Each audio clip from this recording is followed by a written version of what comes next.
Let's take a look at the shape tool. Now I know we've used this before, but there's a couple functions in it I don't think we've covered. So grab your shape tool, the shortcut is U. We actually want to grab specifically the rounded rectangle tool. So if you click and hold on the shape tool in your toolbox, you'll get those options and choose rounded rectangle tool. Now a rounded rectangle tool is just that. It will add rounded corners instead of having sharp corners. So let's make sure we're set to shape, which will create a new shape layer in our panels box. Set the fill to a color you want to look at for the next few minutes. Stroke, that pattern, that doesn't really matter. Okay, so let's click and drag and see what we've got.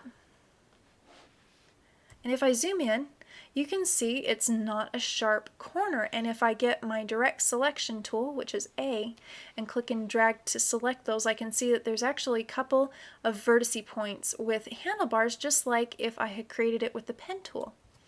Now if I create one of these boxes and I decide, you know what, those are just too small of handles and I would really like to have, or not handles, of corners, and I'd really like to have bigger corners, there's not really an easy way to go back into that shape and edit those. The best thing to do is just delete that shape and start over.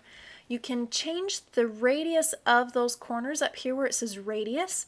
You can do that by either highlighting and typing in a number or clicking on the word radius and dragging to the right or to the left to make it lesser or greater. So I'm dragging to the right to make it greater. And now when I click and drag, there are some much stronger rounded corners.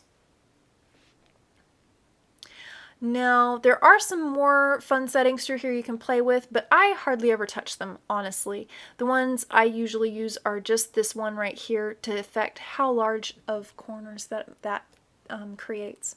Alright, so we're done with that. Let's delete that shape layer and come back over to your shape tool, and this time choose the Polygon tool. Now the Polygon tool does just that. It creates polygons, so multiple-sided shape objects. It has quite a few more settings we can play with though. So right here we can affect how many sides it has. If I click on sides and crank that up a little bit, there's more sides to my object. If you crank it up too high, it looks like a circle, but it still has all these little points around it, which is really more information than you need. So I wouldn't use this tool to make a circle. I would use it to make anything up to a circle. Now, what if I wanted a star, like a good old-fashioned 5-pointed star? First off, I know I want 5 sides, so put in 5, and then click on this little setting and change it to star, and then click and drag and see what happens. So if your star didn't look quite like that, come back here to settings and see if the sides are indented to 50% and these other two options are turned off. And that should give you just a regular traditional star. So let's see what these other options actually do affect. If I hit smooth corners and then click and drag again, look at that, I get a puffy star. So the corners are these outside edges. So it's actually a 5-pointed object, but it's indented each of those lines. And the indents also can be smooth by coming back to the settings and set it to smooth indents, which will give you kind of a, I guess, a starfishy look right there. And remember, you can always affect how many sides this thing has. So, you know, something like that might be good for a new product banner or something. Yeah, those are pretty much the features that were left over for the shape tools that I wanted to show you.